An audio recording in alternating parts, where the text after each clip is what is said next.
Hello दोस्तों। जय श्री राम, सत श्री अकाल, आदाब। कैसे हो आप सभी लोग? दोस्तों, आराध्या रस एकेडमी के यूट्यूब चैनल में आप सभी का स्वागत है। दोस्तों, आज अपन सीईटी स्नातक भर्ती परीक्षा 2024 के नवीनतम पाठ्यक्रम के अनुसार दोस्तों मॉडल पेपर की टेस्ट सीरीज शुरू की गई थी, जिसमें अपने 6 मॉडल पेपर है वो कंप्लीट हो चुके हैं। आज अपना इसमें 7वां नंबर का मॉडल पेपर है। दोस्तों, कुल 150 प्रश्न इसमें शामिल किए गए हैं और हूबहू ऐसा ही पेपर है वो आपको परीक्षा में देखने को मिलेगा। दोस्तों, इसी पेपर की तैयारी आगे आपकी आने वाली सभी परीक्षाओं के लिए महत्वपूर्ण होने वाली है। दोस्तों, सीईटी आराध्या आरएस एकेडमी के साथ में आपको देनी है। रोजाना एक मॉडल पेपर का टेस्ट है वो अवश्य देना है। और अगर आप पीछे हैं तो दोस्तों आप प्लेलिस्ट में जाइए, वहां पे आपको फोल्डर मिल जाएगा सीईटी स्नातक मॉडल पेपर के नाम से। आपको वहां फोल्डर मिलेगा, तो आप वहां जाकर पिछले 6 मॉडल पेपरों का टेस्ट है वो अवश्य दे। ज्यादा हो जाएंगे तो दोस्तों आप ज्यादा नहीं देख पाओगे। रोजाना आपको मेरे साथ में स्टेप बाय स्टेप है वो चलना है। ये परीक्षा कौन आयोजित करवा रहा है? तो दोस्तों राजस्थान कर्मचारी चयन बोर्ड आयोग है वो ये परीक्षा आयोजित कर रहा है। तो दोस्तों उसी प्रकार से ये पेपर है वो तैयार किया गया है। आराध्या रस एकेडमी के यूट्यूब चैनल को सब्सक्राइब नहीं किया तो सब्सक्राइब जरूर करें, बेल आइकन को दबाएं, वीडियो को लाइक और अपने दोस्तों के पास में शेयर है, फेसबुक व्हाट्सएप ग्रुप पे शेयर जरूर करें। तो चलिए दोस्तों शुरू करते हैं आज का अपना इसमें मॉडल पेपर नंबर 7। देखिए पहला प्रश्न है, राजस्थान आर्थिक समीक्षा 2023-24 के अनुसार राजस्थान में मार्च 2023 तक सड़कों का घनत्व कितना है? बताइए दोस्तों। राजस्थान आर्थिक समीक्षा 2023-24 के अनुसार राजस्थान में मार्च 2023 तक सड़कों का घनत्व कितना है? दोस्तों इसका जो राइट आंसर हो जाएगा वो है, कितना है? तो दोस्तों वो है 88.18। 88.18 ये है दोस्तों सड़कों का घनत्व है। यानी कि अगर मैं बात करूं तो दोस्तों देखिए, जैसे कि 100 वर्ग किलोमीटर में से कितने किलोमीटर में सड़क बनी हुई है? तो दोस्तों 88.18, ठीक है, ये बनी हुई है 88.18 किलोमीटर। तो यहाँ पर अपना 2 नंबर का ऑप्शन बिल्कुल सही उत्तर इसमें हो जाएगा। आगे देखिए, यहाँ पे सेकंड नंबर का प्रश्न है, राजस्थान के लोकप्रिय पर्यटन स्थल सहेलियों की बाड़ी का निर्माण किसने करवाया था? दोस्तों सहेलियों की बाड़ी का निर्माण है वो किसने करवाया था? ये करवाया था दोस्तों महाराजा संग्राम सिंह ने। ठीक है, कहां पर है ये सहेलियों की बाड़ी? उदयपुर में है। और महाराजा संग्राम सिंह ने इसका निर्माण करवाया था। यहाँ पर 4 नंबर का ऑप्शन बिल्कुल सही उत्तर हो जाएगा। नेक्स्ट आगे देखिए, 3 नंबर का प्रश्न है, 2011 की जनगणना के अनुसार ग्रामीण राजस्थान में बच्चों 0 से 6 आयु वर्ग का लिंगानुपात कितना है? बताइए, ग्रामीण राजस्थान में 0 से 6 आयु वर्ग के बच्चों का लिंगानुपात कितना है 2011 की जनगणना के अनुसार? तो वो है दोस्तों, बताइए, तो वो है दोस्तों 892। 892 लिंगानुपात है 0 से 6 आयु वर्ग के बच्चों का। तो यहाँ पर 2 नंबर का जो ऑप्शन है वो इसका बिल्कुल सही। यहाँ पर मैं बात कर रहा हूँ जयपुर ग्रामीण का, सॉरी राजस्थान ग्रामीण की बात कर रहा हूँ मैं यहाँ पे, ठीक है। 892, 2 नंबर का ऑप्शन बिल्कुल सही उत्तर हो जाएगा। आगे देखिए, यहाँ पे 4 नंबर का प्रश्न है, निम्नलिखित सिंचाई परियोजनाओं को जिलों के साथ मिलाइए और नीचे दिए गए कोड का प्रयोग करते हुए सही उत्तर का अपने को क्या करना है? चयन करना है। दोस्तों यहाँ पर आप देख सकते हैं, एक तरफ परियोजना है, दूसरी तरफ जिला है। दोस्तों देखिए, ये बांकली बांध परियोजना कहाँ पर है? पता चल गया होगा दोस्तों आपको। बांकली बांध परियोजना है ये दोस्तों जालोर में है। कहाँ पर है? जालोर में। और सोम कमला अंबा सिंचाई परियोजना कहाँ पर है? तो दोस्तों ये डूंगरपुर में है। जाखम बांध कहाँ पर है? तो दोस्तों ये प्रतापगढ़ में है। और मोरेल बांध कहाँ है? तो दोस्तों मोरेल बांध सवाई माधोपुर में है। यहाँ पर इस प्रश्न का जो राइट आंसर हो जाएगा वो है दोस्तों 3 4 1 2। 3 4 1 2 कूट भाषा में अगर मैं देखूं यहाँ पे, तो 3 4 1 2 कौन से ऑप्शन में है? 2 नंबर के ऑप्शन में। यही अपना सही उत्तर मित्रों हो जाएगा। देखिए कूट भाषा वाले प्रश्नों के अंदर आपके 4 प्रश्न है वो क्लियर हो रहे हैं। आगे देखिए, यहाँ पे 5 नंबर का प्रश्न है, राजस्थान में माही नदी किन जिलों की सीमा बनाती है? बताइए, राजस्थान में माही नदी किन जिलों की सीमा बनाती है? इसका राइट आंसर हो जाएगा वो है दोस्तों, माही नदी है वो बांसवाड़ा और प्रतापगढ़ जिले की सीमा बनाती है। तो यहाँ पर अपना इसमें राइट आंसर हो जाएगा सॉरी डूंगरपुर और बांसवाड़ा। ठीक है दोस्तों, देखिए मैं आपको बताऊं इसमें कि माई नदी है वो बांसवाड़ा और प्रतापगढ़ की सीमा पर बहने के बाद में डूंगरपुर में प्रवेश करती है। ठीक है। और डूंगरपुर व बांसवाड़ा को दोस्तों मुख्य सीमा बनाते हुए गुजरात में बहते हुए वो खंबात की खाड़ी में गिर जाती है। तो यहाँ पर डूंगरपुर और बांसवाड़ा है वो इसका राइट आंसर हो जाएगा। ठीक है। 2 नंबर का ऑप्शन बिल्कुल सही उत्तर हो जाएगा इसमें। प्रतापगढ़ और वो मत कर देना। आगे देखिए 6 नंबर का प्रश्न है, राजस्थान विधानसभा चुनाव में सर्वाधिक मतों से कौन विजय रहा? राजस्थान विधानसभा चुनाव में सर्वाधिक मतों से कौन विजयी रहा? तो दोस्तों बताइए। यहाँ पर देखिए सर्वाधिक मतों की मैं बात करूं तो सर्वाधिक मतों से दोस्तों दिया कुमारी विजय रही थी। ठीक है। 4 नंबर का ऑप्शन बिल्कुल सही। कितने वोटों से विजय रही थी? तो दोस्तों 71,368 वोटों से दोस्तों दिया कुमारी है वो जीती थी। और सबसे कम वोटों से कौन जीते थे? तो दोस्तों हंसराज पटेल। ठीक है। ये 321 वोटों से जीते थे दोस्तों, ये भी आपको याद रखना है, सबसे कम वोटों से। तो यहाँ पर 4 नंबर का ऑप्शन बिल्कुल सही, दिया कुमारी। दिया कुमारी ने किसको हराया था? तो दोस्तों सीताराम अग्रवाल को हराया था। नेक्स्ट आगे देखिए 7 नंबर का प्रश्न है, 22वें विधि आयोग के अध्यक्ष कौन है? 22वें विधि आयोग के अध्यक्ष कौन है? तो वो है दोस्तों ऋतुराज अवस्थी। कौन है? ऋतुराज अवस्थी। तो यहाँ पर 4 नंबर ऑप्शन बिल्कुल सही। नेक्स्ट आगे देखिए, राजस्थान का कौन सा क्षेत्र मानसून के अरब सागर शाखा से अधिकतम वर्षा प्राप्त करता है?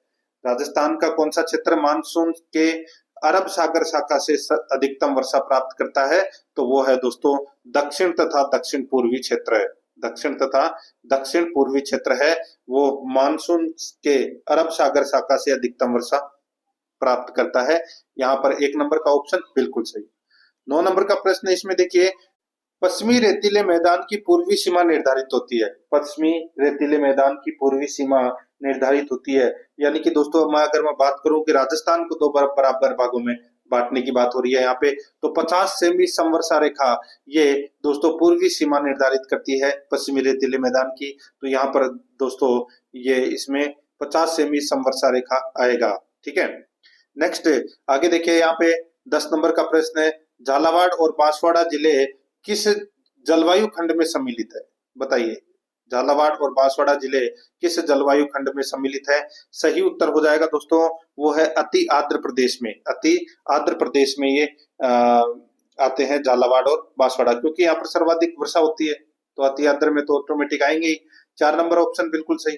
नेक्स्ट आगे देखिए, सूची फर्स्ट को सूची सेकंड से सुमेलित करना है। यहाँ पर देखिए सूची फर्स्ट में नदी दे रखी है और सूची सेकंड में उत्पत्ति स्थान दे रखा है। यानी कि कौन सी नदी का उद्गम है वो दोस्तों कहाँ से होता है, ये आप सभी को पता होना चाहिए।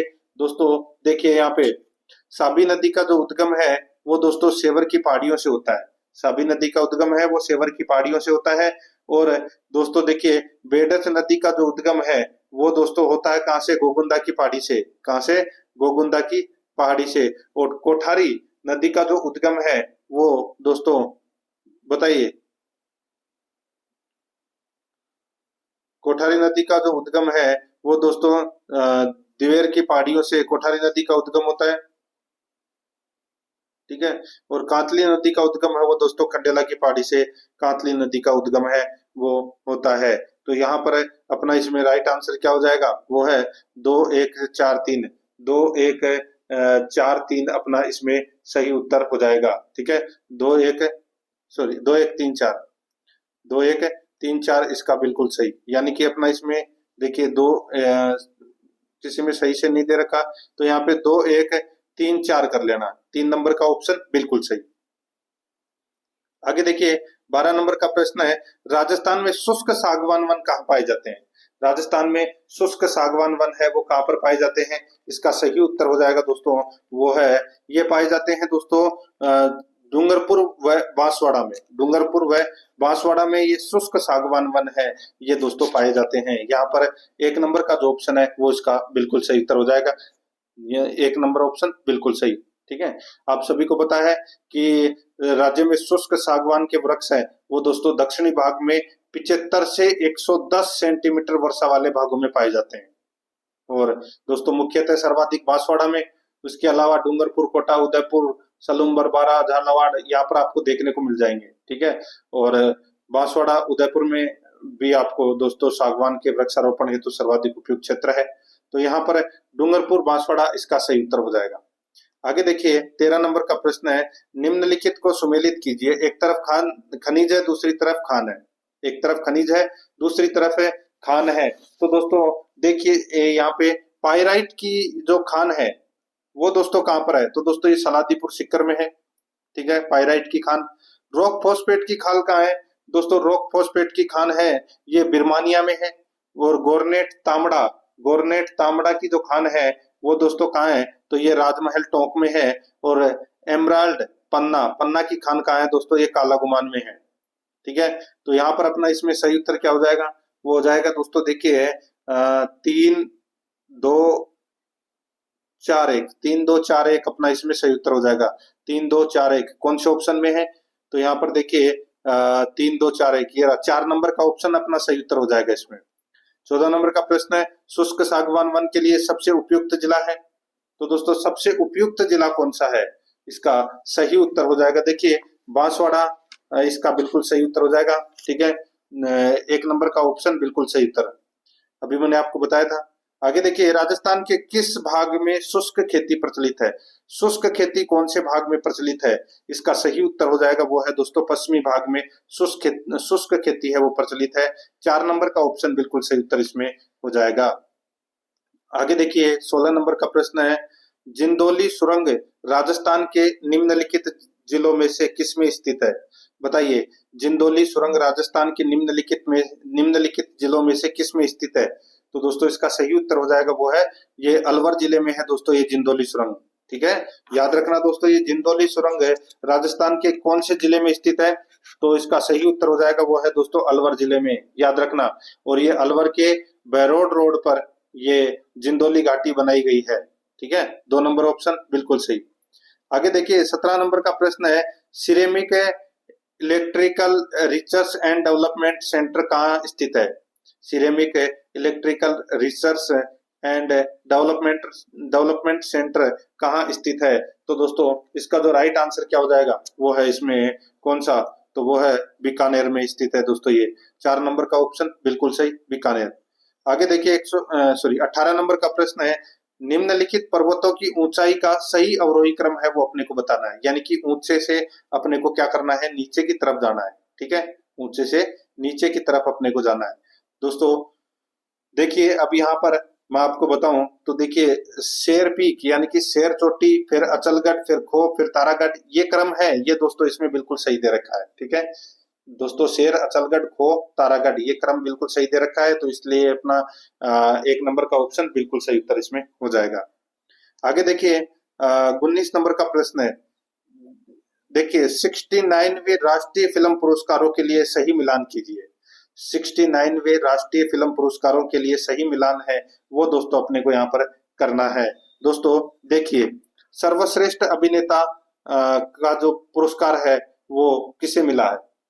दोस्तों सर्वश्रेष्ठ अभिनेता का जो पुरस्कार है वो मिला है अल्लू अर्जुन को, ठीक है। और सर्वश्रेष्ठ अभिनेत्री का पुरस्कार है वो आलिया भट्ट को मिला है। और सर्वश्रेष्ठ लोकप्रिय फिल्म कौन सी है? तो वो दोस्तों RRR है, ठीक है। और सर्वश्रेष्ठ फीचर फिल्म का पुरस्कार नरगिस दत्त, ये पुरस्कार है वो दोस्तों किसको मिला है? तो दोस्तों ये मिला है कौन सी फिल्म को? तो ये द कश्मीर फाइल्स को ये पुरस्कार मिला है, ठीक है। तो यहाँ पर दोस्तों 1 2 3 4 चारों ही इसमें क्या है? सत्य है, ठीक है। सही दे रखे हैं, मिलान किए हुए हैं पहले से ही। तो यहाँ पर 1 नंबर का ऑप्शन बिल्कुल सही उत्तर हो जाएगा।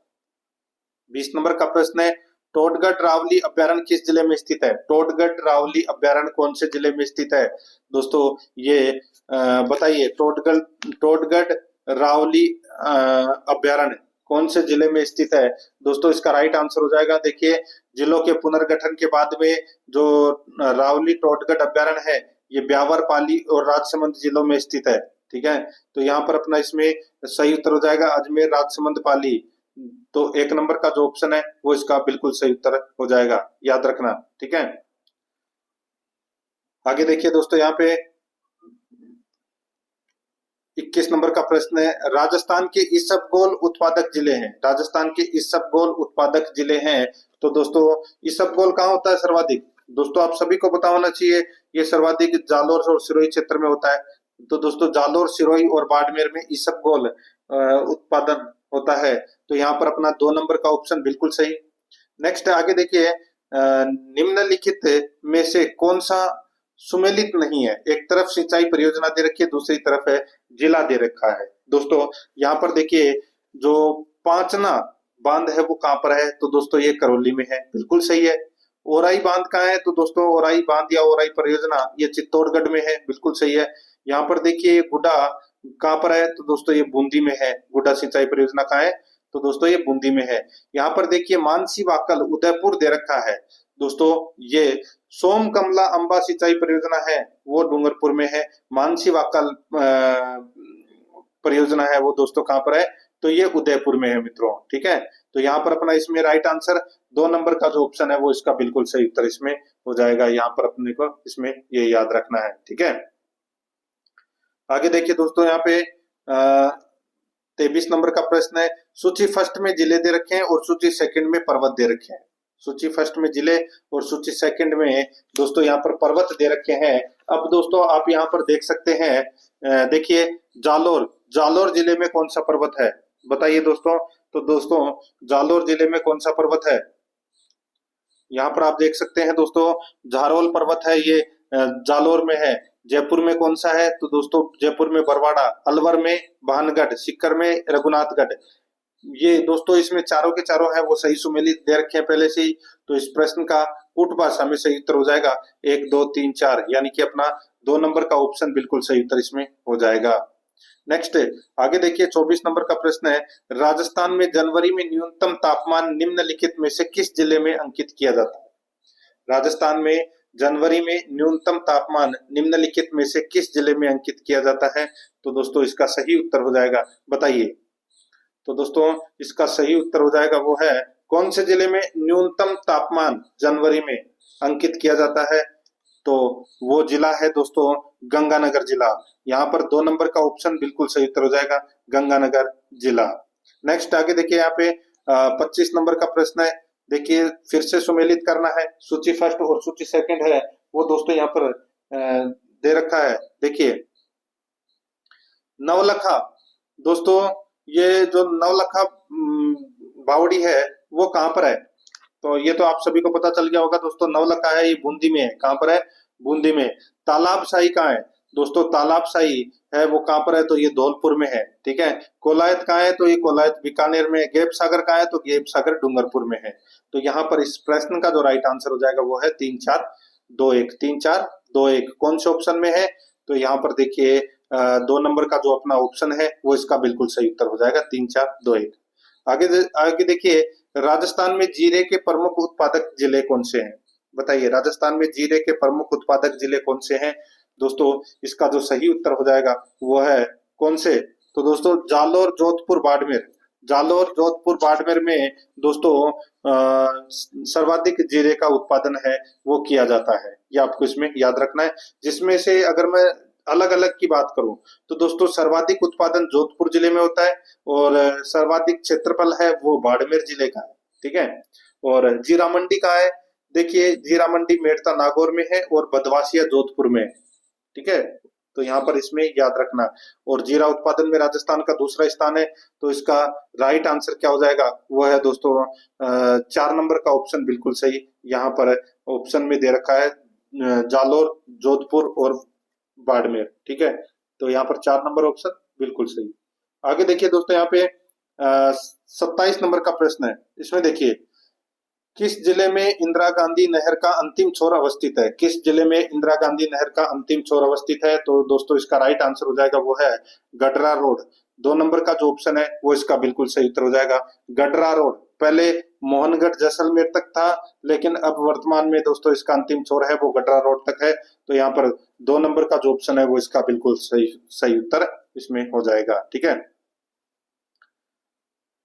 पहले मोहनगढ़ तक था, अब गडरा रोड तक है, 2 नंबर ऑप्शन सही। नेक्स्ट आगे देखिए दोस्तों, यहाँ पे 28 नंबर का प्रश्न है, कौन सी सिंचाई परियोजना राजस्थान, पंजाब व हरियाणा राज्यों की संयुक्त परियोजना है, बताइए। कौन सी सिंचाई परियोजना राजस्थान, पंजाब व हरियाणा राज्यों की संयुक्त परियोजना है, तो वो है दोस्तों व्यास परियोजना। कौन सी, व्यास परियोजना। राइट आंसर यहाँ पर 3 नंबर ऑप्शन हो जाएगा। ये तो सभी को पता ही होगा। आगे देखिए, निम्नलिखित में से राजस्थान के किन जिलों के समूह में मुख्यतः कछारी मृदा पाई जाती है? बताइए, किन जिलों के समूह में मुख्यतः कछारी मृदा पाई जाती है? तो दोस्तों इसका राइट आंसर हो जाएगा वो है भरतपुर, धौलपुर में ये कछारी मृदा है, ये पाई जाती है। यहाँ पर 1 नंबर का ऑप्शन बिल्कुल सही उत्तर हो जाएगा।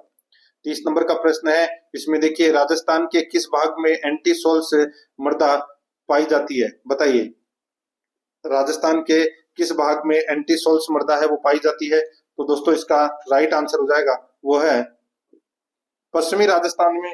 दोस्तों ये एंटी सोल्स मृदा है, ये पाई जाती है, ये अपने को इसमें याद रखना है, ठीक है। आगे देखिए दोस्तों, यहाँ पर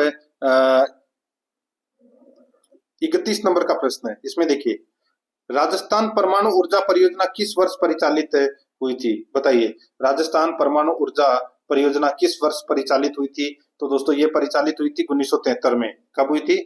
1973 में परिचालित हुई थी। तो यहाँ पर 1 नंबर ऑप्शन बिल्कुल सही। नेक्स्ट 32 नंबर का प्रश्न है, इसमें देखिए रणथंभौर टाइगर रिजर्व हाल ही के दिनों में क्यों चर्चा में रहा? बताइए, रणथंभौर टाइगर रिजर्व हाल ही के दिनों में क्यों चर्चा में रहा? तो दोस्तों इसके चर्चा में रहने का जो कारण है वो है राजस्थान टाइगर कंजर्वेशन फाउंडेशन बनाया जा रहा है, बिल्कुल सही है। Ranthambore Sariska wild life corridor बनेगा, ये भी दोस्तों इसमें क्या है, बिल्कुल सही है।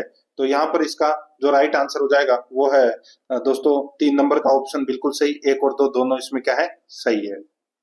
नेक्स्ट आगे देखिए 33 नंबर का प्रश्न है, सूची फर्स्ट को सूची सेकंड से सुमेलित करना है। सूची फर्स्ट में राजस्थान के क्षेत्र दे रखे हैं और सूची सेकंड में गाय की नस्लें यहाँ पर दे रखी है, ठीक है।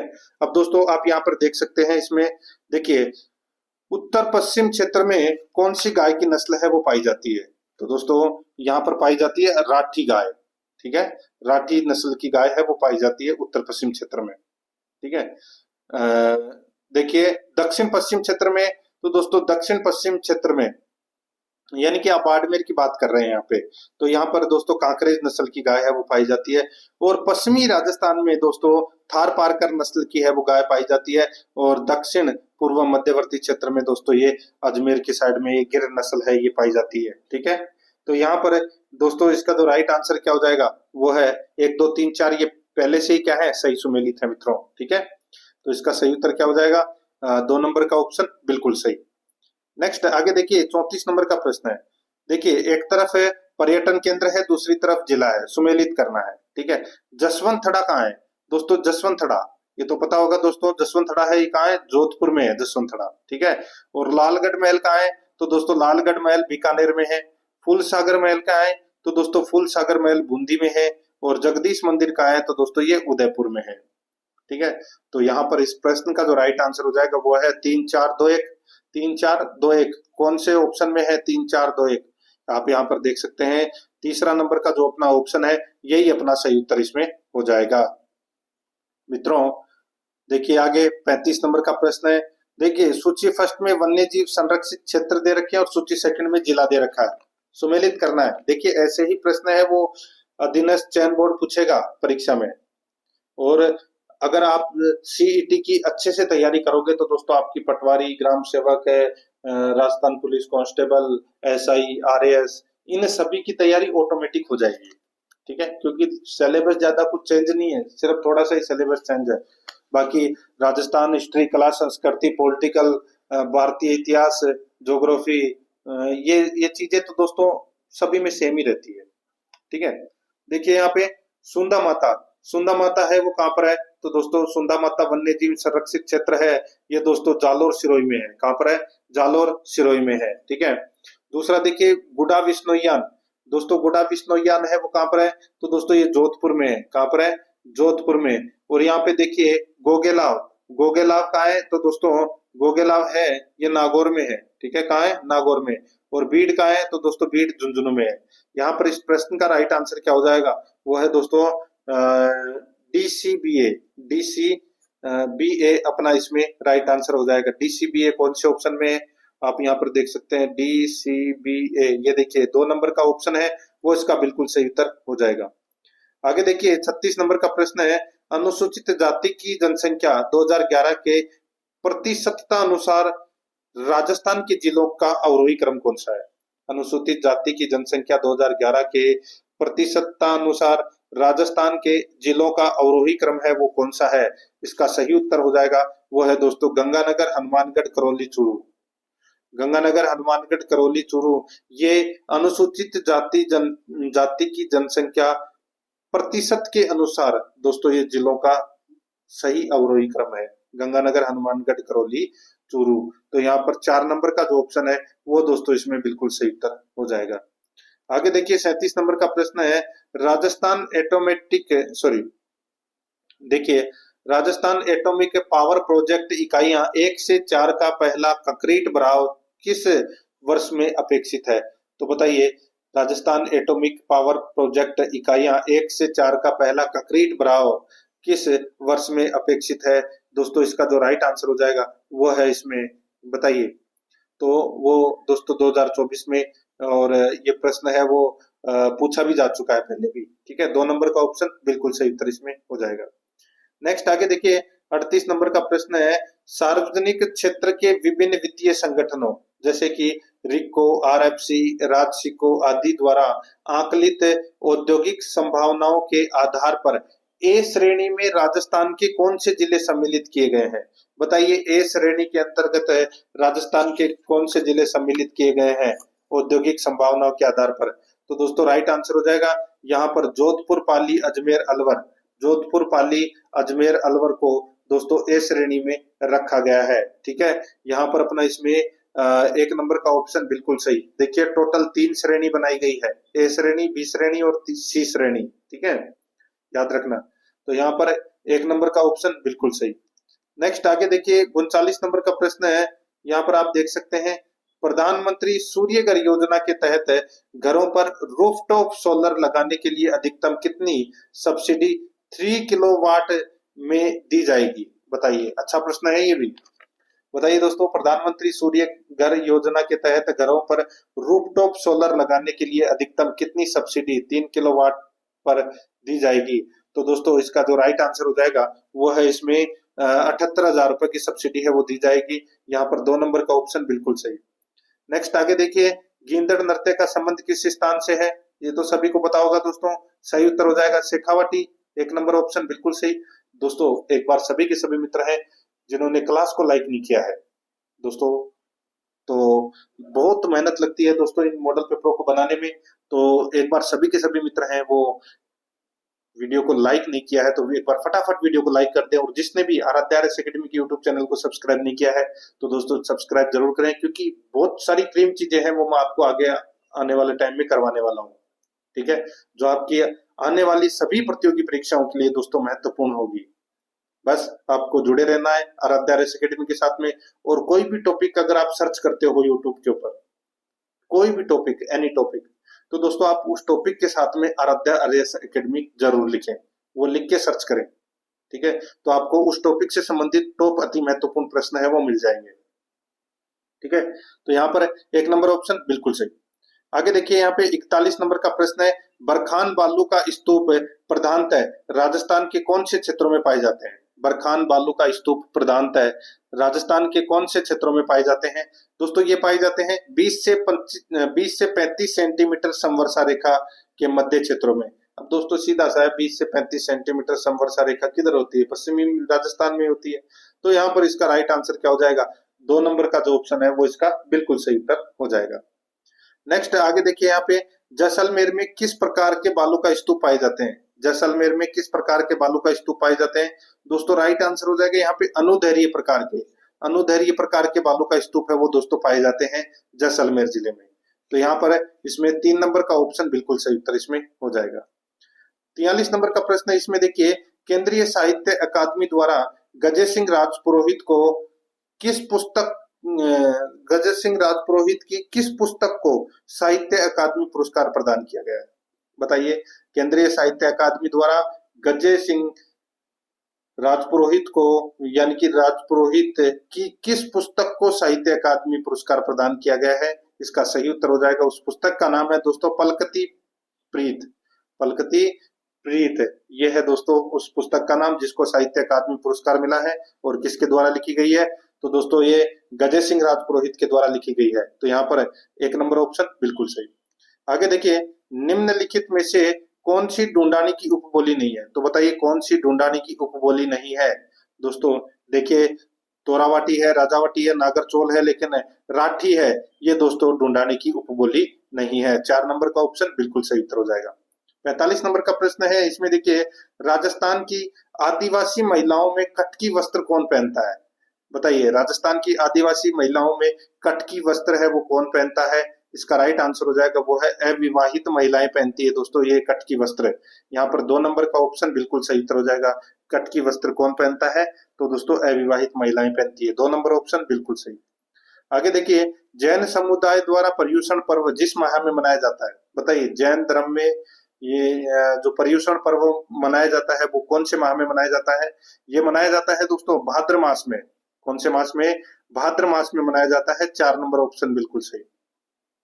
नेक्स्ट आगे देखिए, उत्तरदायी शासन की स्थापना की मांग स्वीकार करने पर भरतपुर के किस महाराजा को राजगद्दी छोड़ने बाध्य किया गया? बताइए दोस्तों, उत्तरदायी शासन की स्थापना की मांग स्वीकार करने पर भरतपुर के किस महाराजा को राजगद्दी छोड़ने बाध्य किया गया? तो दोस्तों सही उत्तर हो जाएगा वो है, उनका नाम था किशन सिंह। उनका नाम क्या था? किशन सिंह। तो यहाँ पर 4 नंबर का ऑप्शन बिल्कुल सही उत्तर हो जाएगा। नेक्स्ट आगे देखिए, राजस्थान की किस बोली पर मराठी भाषा का प्रभाव है? बताइए, राजस्थान की किस बोली पर मराठी भाषा का प्रभाव है? तो दोस्तों राइट आंसर हो जाएगा वो है मालवी। मालवी बोली पर दोस्तों मराठी भाषा का प्रभाव पड़ता है। तो यहाँ पर 2 नंबर ऑप्शन बिल्कुल सही।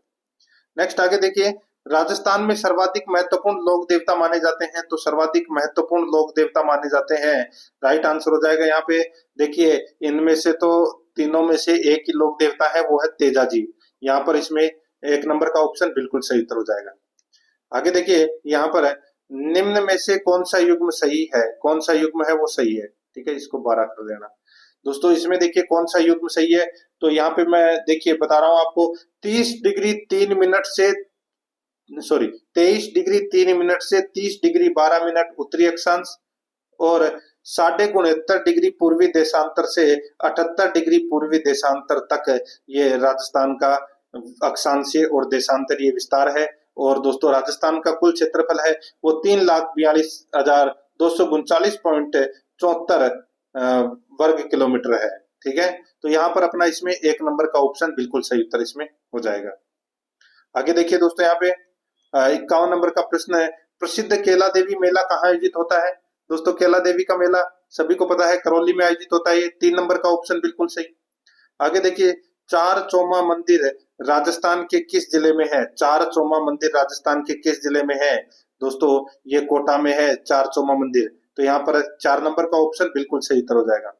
आगे देखिए, तेरह ताली नृत्य का संबंध किस जाति से है?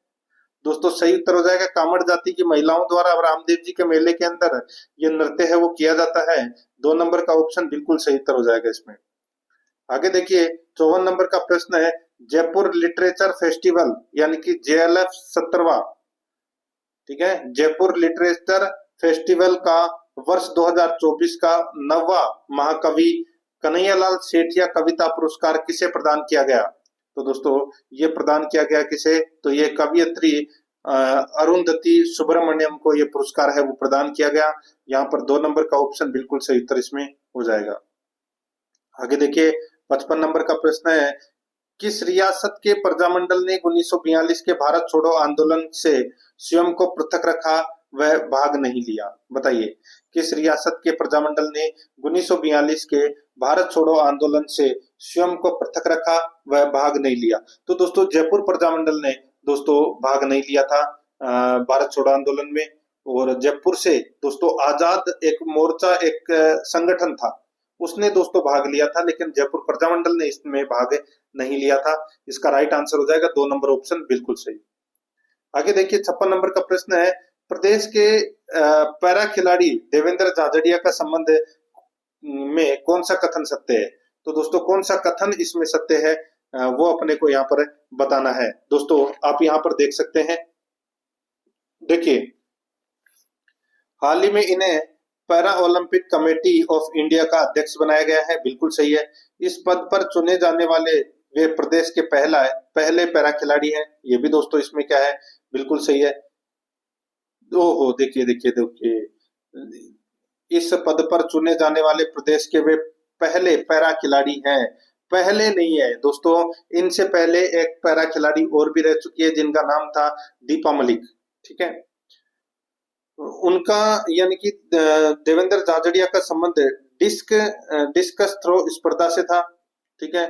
और देखिए यहाँ पे वे पद्मश्री, पद्म भूषण और मेजर ध्यानचंद खेल रत्न पुरस्कार प्राप्त कर चुके हैं। तो दोस्तों यहाँ पर देखिए इसमें यहाँ पर देखिए ये डिस्कस थ्रो नहीं, ये जेवेलियन थ्रो से संबंधित थे दोस्तों, ठीक है। डिस्कस थ्रो से नहीं, जेवेलियन थ्रो से संबंधित थे ये देवेंद्र झाझड़िया। और ये देखिए यहाँ पे राजस्थान की बात हो रही है, मैं सोचा यहाँ पे भारत की है, तो दोस्तों देखिए प्रश्न को ध्यान से पढ़ना पड़ेगा आपको। देखिए एक बार फिर से इस प्रश्न को देख लेते हैं, देवेंद्र झाझड़िया के संबंध में कौन सा कथन सत्य है। देखिए हाल ही में इन्हें para Olympic committee of India का अध्यक्ष बनाया गया है, बिल्कुल सही है। इस पद पर चुने जाने वाले वे प्रदेश यानी कि राजस्थान के पहले पैरा खिलाड़ी हैं, बिल्कुल सही है। देखिए इससे पहले दीपा मलिक है वो रह चुकी है, लेकिन दीपा मलिक राजस्थान की नहीं है, ठीक है। तो ये राजस्थान के पहले खिलाड़ी हैं, तो ये भी बिल्कुल सही है। उनका संबंध डिस्कस थ्रो स्पर्धा से है, तो ये गलत हो जाएगा, जेवेलियन थ्रो से संबंधित है। वे पद्मश्री, पद्म भूषण और मेजर ध्यानचंद खेल रत्न पुरस्कार प्राप्त कर चुके हैं, बिल्कुल सही है। तो यहाँ पर ए, बी और डी ये सही है, सी इसमें गलत हो जाएगा। कूटबा समय अगर अपने को उत्तर देना है तो इसमें क्या हो जाएगा, ए, बी, डी, 2 नंबर का ऑप्शन बिल्कुल सही। आगे देखिए, राजस्थान राज्य का पूर्व पश्चिम व उत्तर दक्षिण अक्षांशीय तथा देशांतरीय विस्तार कितना है। दोस्तों मैंने अभी आपको बताया था 23 डिग्री 3 मिनट से 30 डिग्री 12 मिनट, यानी कि दोनों में से माइनस करेंगे तो 7 डिग्री 9 मिनट आएगा। तो वो तो है अक्षांशीय विस्तार। अब ये देखिए अक्षांशीय विस्तार यहाँ पर लास्ट में दे रखा है। अक्षांशीय विस्तार मित्रों यहाँ पर ध्यान से देखना है आपको, अक्षांशीय विस्तार है वो लास्ट में दे रखा है। तो यहाँ पे यानी कि 7 डिग्री 9 मिनट है वो सबके लास्ट में आएगा, ठीक है। और यहाँ पर देखिए सबसे पहले पूर्व पश्चिम पूछा है, पूर्व पश्चिम व उत्तर दक्षिण देशांतरीय विस्तार, ठीक है। तो सबसे पहले देशांतरीय विस्तार पूछा है, तो इसका जो अंतर है वो दोस्तों 69 डिग्री से 78 डिग्री 17 मिनट, यानी कि 8 डिग्री 47 मिनट या अंतर है दोस्तों, ठीक है। तो यहाँ पर अपना इसमें 2 नंबर का ऑप्शन बिल्कुल सही उत्तर हो जाएगा। 58 नंबर का प्रश्न है, इसमें देखिए राजस्थान में गुड़ला त्योहार कब मनाया जाता है। दोस्तों गुड़ला त्योहार है वो कब मनाया जाता है, तो ये चैत्र कृष्ण अष्टमी को, दोस्तों चैत्र कृष्ण अष्टमी को ये गुड़ला त्योहार है ये मनाया जाता है, 3 नंबर का ऑप्शन बिल्कुल सही। नेक्स्ट आगे देखिए, गोगाजी मेला कहाँ आयोजित किया जाता है, बताइए गोगाजी का मेला कहाँ आयोजित किया जाता है। सही उत्तर हो जाएगा दोस्तों वो है ये हनुमानगढ़ में आयोजित किया जाता है दोस्तों गोगाजी का मेला, 3 नंबर ऑप्शन बिल्कुल सही, गोगामेडी हनुमानगढ़। आगे देखिए यहाँ पे 60 नंबर का प्रश्न है, देखिए कौन सा एक युग्म सही सुमेलित नहीं है, कौन सा एक युग्म है वो सही सुमेलित नहीं है। देखिए एक तरफ मंदिर है दूसरी तरफ स्थान है। देखिए द्वारकाधीश मंदिर कहाँ है, तो काकरोली राजसमंद में है, बिल्कुल सही है। सुंदा माता का जो मंदिर है वो कहाँ है, तो दोस्तों ये भीनमाल में है, बिल्कुल सही है। आई माता का मंदिर कहाँ है, तो दोस्तों ये भिलाड़ा में है, ये भी बिल्कुल सही है। ज्वाला माता का मंदिर यहाँ पर दोस्तों तलवाड़ा दे रखा है, गलत हो जाएगा। ज्वाला माता का मंदिर है वो दोस्तों जोबनेर में है, कहाँ पर है, जोबनेर में है, जयपुर ग्रामीण जिले में। तो यहाँ पर अपना इसमें 4 नंबर का ऑप्शन बिल्कुल सही उत्तर हो जाएगा मित्रों। आगे देखिए 61 नंबर का प्रश्न है, प्रतिहार वंश का अंतिम शासक कौन था। दोस्तों प्रतिहार वंश का अंतिम शासक कौन था, सही उत्तर हो जाएगा वो था दोस्तों यशपाल, यहाँ पर 1 नंबर का ऑप्शन बिल्कुल सही यशपाल। नेक्स्ट आगे देखिए, राजस्थान की रियासतों में प्रशासन करने वाले अधिकारियों का वर्ग कहलाता था। राजस्थान में रियासतों में प्रशासन करने वाले अधिकारियों का जो वर्ग है वो क्या कहलाता था, वो कहलाता था दोस्तों मुत्सद्दी कहलाता था, ठीक है। तो यहाँ पर अपना इसमें राइट आंसर हो जाएगा 2 नंबर ऑप्शन सही। नेक्स्ट आगे देखिए यहाँ पे 63 नंबर का प्रश्न है, देखिए निम्नलिखित युद्ध राजस्थान इतिहास में सीमा चिन्ह लैंडमार्क है। दोस्तों यहाँ पर अपने को क्रमवाइज दर्शाना है युद्धों को, ठीक है, कौन सा युद्ध कब हुआ था। देखिए खानवा का युद्ध है ये कब हुआ था? 17 मार्च 1527 को। तो यहाँ पे 1527 को यह युद्ध हुआ था। बटनेर का जो युद्ध है ये आपको दोस्तों विशेष तौर पर याद रखना है, ये 1398 ईस्वी में हुआ था। ठीक है, तैमूर ने आक्रमण किया था बटनेर पर। गिरी सुमेल, देखिए सुमेलगिरी या गिरी सुमेल का जो युद्ध है ये दोस्तों जनवरी 1544 में आयोजित हुआ था। 1500 यानी कि आयोजित क्या हुआ था। ठीक है, कोई कार्यक्रम थोड़ी था, युद्ध था ये। ठीक है, हल्दी घाटी का युद्ध है ये दोस्तों 1576 में ये युद्ध हुआ था। ठीक है, हल्दी घाटी का युद्ध। तो दोस्तों अब यहाँ पे आप देख सकते हैं, अगर अपन इसका क्रम जचाएं तो सबसे पहले क्या आएगा? सबसे पहले बटनेर वाला आएगा यानी कि 2, फिर उसके बाद में आएगा दोस्तों 1527 यानी कि खानवा का युद्ध, फिर 1 है, फिर आएगा दोस्तों इसमें सुमेल का युद्ध 1544, और फिर आएगा हल्दी घाटी का, यानी कि 2 1 3 4 अपना इसमें सही उत्तर होना चाहिए।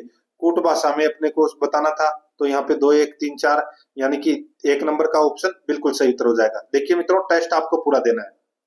ठीक है, तो तभी आपको कुछ ऐसा लगेगा कि हाँ मैंने कुछ पढ़ रखा है या नहीं पढ़ रखा। और ज्यादा से ज्यादा दोस्तों आपको सुनने की कोशिश करना है, और कोई ज्यादा ही प्रश्न है वो आपका इम्पोर्टेंट है और गलत हो रहा है तो दोस्तों आप एक पेन और कॉपी साथ में लेके बैठिए और उस प्रश्न को आप नोट कर लीजिए शॉर्टकट तरीके से। ठीक है, फिर जब पूरा पेपर खत्म हो जाए तो एक बार उसका रिवीजन मार लीजिए, बस हो गया काम खत्म। देखिए 64 नंबर का प्रश्न है, किस राजपूत शासक ने मुगलों के विरुद्ध निरंतर स्वतंत्रता का संघर्ष जारी रखा और समर्पण नहीं किया?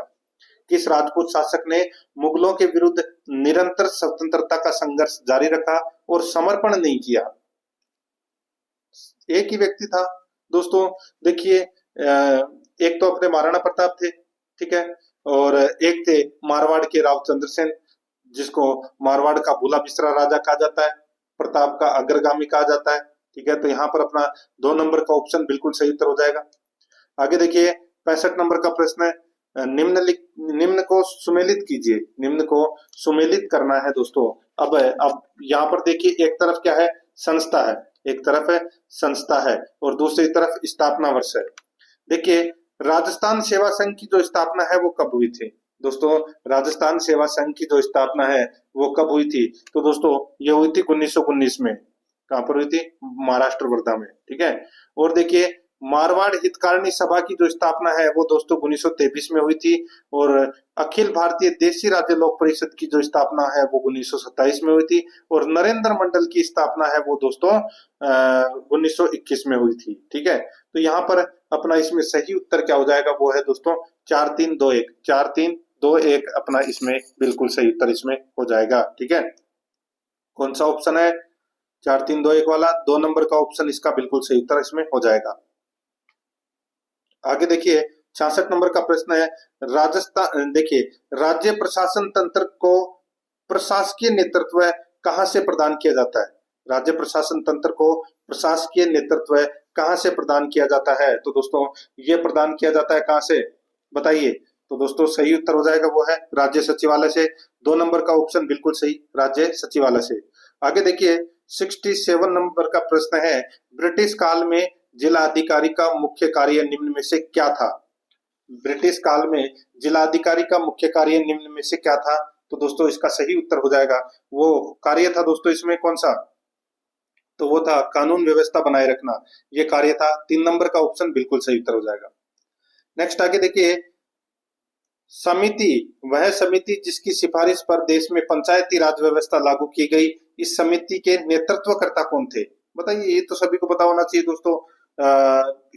देखिए बलवंत राय मेहता समिति नाम तो सुना ही होगा, इसी की सिफारिश पर देश में पंचायती राज व्यवस्था है वो लागू की गई थी। 3 नंबर का ऑप्शन बिल्कुल सही उत्तर हो जाएगा। आगे देखिए, राज्य की 200 सदस्यीय विधानसभा में कुल कितनी सीटें आरक्षित है? तो बताइए कि कुल कितनी सीटें आरक्षित है? ये मैं आपको पहले भी बता चुका हूं दोस्तों। टोटल 59 सीटें हैं वो आरक्षित है, जिसमें अनुसूचित जाति की 34 है और अनुसूचित जनजाति की 25 सीटें हैं वो आरक्षित है। यहाँ पर अपना इसमें 1 नंबर का ऑप्शन बिल्कुल सही उत्तर इसमें हो जाएगा। 70 नंबर का प्रश्न है, इसमें देखिए राजस्थान के राज प्रमुख के स्थान पर राज्यपाल का पद कब सर्जित किया गया? तो कब सर्जित किया गया? सभी को पता होना चाहिए दोस्तों। 1 नवंबर 1956 को यह पद है वो सर्जित हुआ। 2 नंबर ऑप्शन बिल्कुल सही। नेक्स्ट आगे देखिए, अब अपने प्रश्न है वो जनरल साइंस से संबंधित प्रारंभ हो चुके हैं। देखिए वायुमंडलीय नाइट्रोजन को नाइट्रेट में कौन सा जीवाणु बदलता है? वायुमंडलीय नाइट्रोजन को नाइट्रेट में कौन सा जीवाणु बदलता है? दोस्तों वो जीवाणु बदलता है राइजोवियम। कौन सा? राइजोवियम। यहाँ पर 4 नंबर ऑप्शन बिल्कुल सही। आगे देखिए, रक्त प्लाज्मा में जल की लगभग मात्रा होती है। रक्त प्लाज्मा में जल की मात्रा है वो लगभग कितनी होती है? दोस्तों वो होती है 90%। यहाँ पर 2 नंबर ऑप्शन बिल्कुल सही, 90%। नेक्स्ट आगे देखिए, निम्न में से कौन सा पदार्थ का गुण नहीं है? बताइए कौन सा निम्न में से कौन सा पदार्थ का गुण नहीं है? तो दोस्तों यहाँ पर देखिए, नंगी आंखों से दिखाई नहीं देना। ठीक है, नंगी आंखों से दिखाई नहीं देना ये पदार्थ का गुण नहीं है। बाकी आयतन होना, द्रव्यमान होना और स्थान घेरना ये पदार्थ के गुण है। तो यहाँ पर 4 नंबर का ऑप्शन बिल्कुल सही उत्तर हो जाएगा। 74 नंबर का प्रश्न है, इनमें से कौन संक्रामक बीमारी नहीं है? इनमें से कौन संक्रामक बीमारी नहीं है? दोस्तों आप यहाँ पर देख सकते हैं, इसमें जो डायरिया, हैजा और एड्स ये तीनों दोस्तों संक्रामक बीमारी है, लेकिन हीमोफीलिया ये संक्रामक बीमारी नहीं है। 4 नंबर का ऑप्शन बिल्कुल सही उत्तर हो जाएगा। आगे देखिए, एनीमिया रोग शरीर में निम्न में से किस पदार्थ की कमी से होता है? एनीमिया रोग शरीर में निम्न में से किस पदार्थ की कमी से होता है? तो इसका जो राइट आंसर हो जाएगा वो है दोस्तों लोहा से। यहाँ पर 4 नंबर का ऑप्शन बिल्कुल सही उत्तर हो जाएगा, लोहा से। नेक्स्ट आगे देखिए, 76 नंबर का प्रश्न है, मानव शरीर में पाचन का अधिकांश भाग किस अंग में संपन्न होता है? मानव शरीर में पाचन का अधिकांश भाग किस अंग में संपन्न होता है? तो दोस्तों इसका राइट आंसर हो जाएगा वो है छोटी आंत में। किसमें? छोटी आंत में। 3 नंबर का ऑप्शन बिल्कुल सही उत्तर हो जाएगा, छोटी आंत में। 77 नंबर का प्रश्न है, इसमें देखिए, लार किसके पाचन में सहायक है? लार किसके पाचन में सहायक है? तो इसका राइट आंसर हो जाएगा स्टार्च। यहाँ पर 2 नंबर का जो ऑप्शन है वो इसका बिल्कुल सही उत्तर हो जाएगा, स्टार्च में। ठीक है, नेक्स्ट आगे देखिए, यहाँ पे 78 नंबर का प्रश्न है, इसमें देखिए, द्विलिंगी पुष्प है। द्विलिंगी पुष्प है वो कौन सा है? तो दोस्तों वो है गुलाब। गुलाब है ये दोस्तों द्विलिंगी पुष्प है। यहाँ पर 1 नंबर का ऑप्शन बिल्कुल सही उत्तर इसमें हो जाएगा। आगे देखिए, 79 नंबर का प्रश्न है, दाढ़ी बनाने में कौन सा दर्पण काम में आता है? दाढ़ी बनाने में कौन सा दर्पण काम में आता है? तो दोस्तों उस दर्पण का नाम है अवतल दर्पण। कौन सा? अवतल दर्पण है। 2 नंबर का ऑप्शन बिल्कुल सही उत्तर हो जाएगा, अवतल दर्पण। नेक्स्ट आगे देखिए, आवेश का एसआई मात्रक होता है। आवेश का एसआई मात्रक है वो होता है। तो दोस्तों इसका राइट आंसर हो जाएगा, बताइए आवेश का एसआई मात्रक है वो कौन सा होता है? तो दोस्तों वो होता है कूलाम। ठीक है, तो यहाँ पर इसका राइट आंसर हो जाएगा दोस्तों कूलाम, इसका बिल्कुल सही उत्तर इसमें हो जाएगा। ठीक है, नेक्स्ट आगे देखिए, यहाँ पे विद्युत चुंबकीय प्रेरण की खोज किसने की? बताइए विद्युत चुंबकीय प्रेरण की खोज है वो किसने की? तो दोस्तों ये की थी किसने? तो ये माइकल फैराडे ने की थी विद्युत चुंबकीय प्रेरणा की खोज। यहाँ पर 1 नंबर का ऑप्शन बिल्कुल सही उत्तर हो जाएगा। आगे देखिए, 82 नंबर का प्रश्न है, प्राकृतिक गैस में मुख्यतः रहता है। प्राकृतिक गैस में मुख्यतः रहता है तो दोस्तों क्या रहता है? देखिए ब्यूटेन रहता है मुख्यतः। 3 नंबर का ऑप्शन बिल्कुल सही उत्तर हो जाएगा दोस्तों, ब्यूटेन रहता है मुख्यतः। नेक्स्ट आगे देखिए, यहाँ पे CFC किसको प्रभावित कर रहा है? यानी कि क्लोरोफ्लोरोकार्बन है वो किसको प्रभावित कर रहा है? तो दोस्तों इसका जो राइट आंसर हो जाएगा वो है ये दोस्तों O2 को प्रभावित कर रहा है।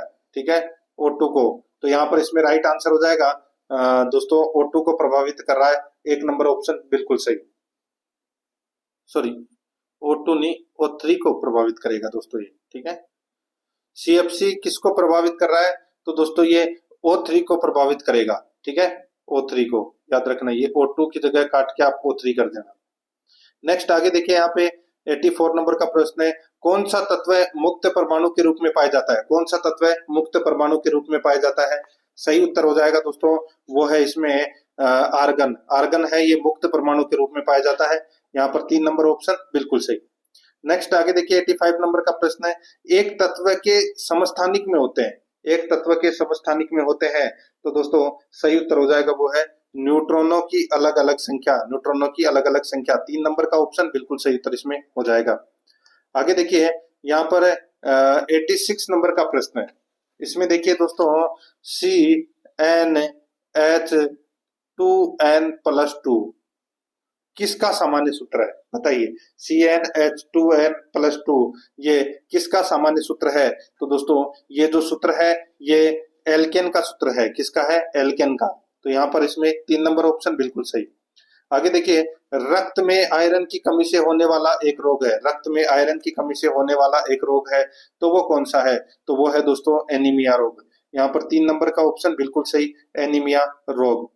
नेक्स्ट आगे देखिए, 88 नंबर का प्रश्न है, यहाँ पर देखिए NO2, ठीक है, NO2 के धुएं का रंग कैसा होता है? बताइए, Na2 का, सॉरी NO2 का, यानी NO2 के, यानी कि नाइट्रोजन ऑक्साइड के धुएं का रंग है वो कैसा होता है? तो दोस्तों इसका जो राइट आंसर हो जाएगा वो है, कैसा होता है? तो दोस्तों वो होता है भूरा। यहाँ पर 2 नंबर का ऑप्शन बिल्कुल सही उत्तर हो जाएगा, भूरा होता है। नेक्स्ट आगे देखिए दोस्तों, बेकिंग सोडा का सूत्र है। दोस्तों बेकिंग सोडा का जो सूत्र है वो कौन सा है? दोस्तों बेकिंग सोडा का जो सूत्र है वो है, देखिए मैं आपको बता देता हूँ यहाँ पे, NaHCO3, ये है दोस्तों बेकिंग सोडे का सूत्र, ठीक है। तो यहाँ पर अपना इसमें राइट आंसर हो जाएगा 3 नंबर का ऑप्शन बिल्कुल सही। आगे देखिए, कौन से कोशिकांग में डीएनए पाया जाता है? कौन से कोशिकांग में डीएनए पाया जाता है? दोस्तों राइट आंसर हो जाएगा वो है माइटोकॉन्ड्रिया में। 3 नंबर का ऑप्शन बिल्कुल सही, माइटोकॉन्ड्रिया में। नेक्स्ट आगे देखिए, यूआरएल से तात्पर्य है, यूआरएल से क्या तात्पर्य है? तो दोस्तों फुल फॉर्म, कंप्यूटर से संबंधित क्वेश्चन प्रारंभ हो चुके हैं मित्रों, ठीक है। और आप कंप्यूटर से संबंधित भी अगर कोई भी टॉपिक सर्च करना चाहते हैं तो दोस्तों आप प्लेलिस्ट में जाइए, या वहां पे आपको एक तो फोल्डर मिल जाएगा, ठीक है, सीईटी स्नातक कंप्यूटर के नाम से, तो आप वहां जाकर वो क्लासेस भी देख सकते हैं। और दोस्तों अगर कोई टॉपिक है जो आपको नहीं मिल रहा है तो आप यूट्यूब पे लिख के सर्च करें, वो उस टॉपिक का नाम लिख के, जैसे कि इनपुट आउटपुट इनपुट है, तो output input Aradhya race academy आप लिखिए, तो आपको उस टॉपिक से संबंधित प्रश्न देखने को मिल जाएंगे, ठीक है। देखिए यूआरएल से क्या तात्पर्य है? यूआरएल से क्या तात्पर्य है दोस्तों? इसका राइट आंसर हो जाएगा वो है, देखिए uniform resource locator, uniform resource locator, ये अपना इसमें सही उत्तर हो जाएगा, 3 नंबर ऑप्शन सही। आगे देखिए, कौन सा अनुप्रयोग यानी कि एप्लीकेशन प्रदर्शन तैयार करने के लिए प्रयुक्त होता है? कौन सा अनुप्रयोग एप्लीकेशन प्रदर्शन तैयार करने के लिए प्रयुक्त होता है? इसका राइट आंसर हो जाएगा वो है पावर पॉइंट। तो यहाँ पर 2 नंबर का ऑप्शन बिल्कुल सही उत्तर हो जाएगा, पावर पॉइंट। नेक्स्ट आगे देखिए, एक पिक्सल होता है, एक पिक्सल होता है, इसका राइट आंसर हो जाएगा तस्वीर का सबसे छोटा ढूंढने वाला भाग, तस्वीर का सबसे छोटा ढूंढने वाला भाग एक पिक्सल होता है। यहाँ पर 3 नंबर का ऑप्शन बिल्कुल सही उत्तर हो जाएगा। आगे देखिए, ब्लूटूथ एक उदाहरण है, तो दोस्तों ब्लूटूथ एक उदाहरण है, तो ये किसका उदाहरण है? तो दोस्तों ये व्यक्तिगत क्षेत्र नेटवर्क का उदाहरण है, यानी कि पर्सनल एरिया नेटवर्क का। तो यहाँ पर अपना इसमें 1 नंबर ऑप्शन बिल्कुल सही। आगे देखिए, वाईफाई का विस्तार है, वाईफाई की फुल फॉर्म क्या है? दोस्तों वाईफाई की फुल फॉर्म है वायरलेस फिडिलिटी, वायरलेस फिडिलिटी, ये वाईफाई की फुल फॉर्म है, 2 नंबर ऑप्शन बिल्कुल सही। आगे देखिए, वह साधन जिससे इंटरनेट के द्वारा दूसरे कंप्यूटर्स के बीच डाटा एवं फाइल्स का स्थानांतरण किया जा सकता है, वह स्थान जिससे इंटरनेट के द्वारा दूसरे कंप्यूटर्स के बीच डाटा एवं फाइल्स का स्थानांतरण किया जा सकता है। तो दोस्तों इसका जो सही उत्तर हो जाएगा वो है FTP, यानी कि फाइल ट्रांसफर प्रोटोकॉल। तो यहाँ पर इसमें राइट आंसर हो जाएगा 2 नंबर का ऑप्शन बिल्कुल सही। नेक्स्ट आगे देखिए, 97 नंबर का प्रश्न है, CAD किसका सूचक है? CAD किसका सूचक है? यानी कि CAD कंप्यूटर एडेड डिजाइन, ठीक है। तो यहाँ पर अपना इसमें सही उत्तर हो जाएगा 97 का D नंबर का ऑप्शन, यानी कि 4 नंबर का ऑप्शन बिल्कुल सही। आगे देखिए, यूनिक्स ऑपरेटिंग सिस्टम को आमतौर पर किस रूप में जाना जाता है? यूनिक्स ऑपरेटिंग सिस्टम को आमतौर पर किस रूप में जाना जाता है? दोस्तों इसका सही उत्तर हो जाएगा वो है मल्टी यूजर ऑपरेटिंग सिस्टम के रूप में।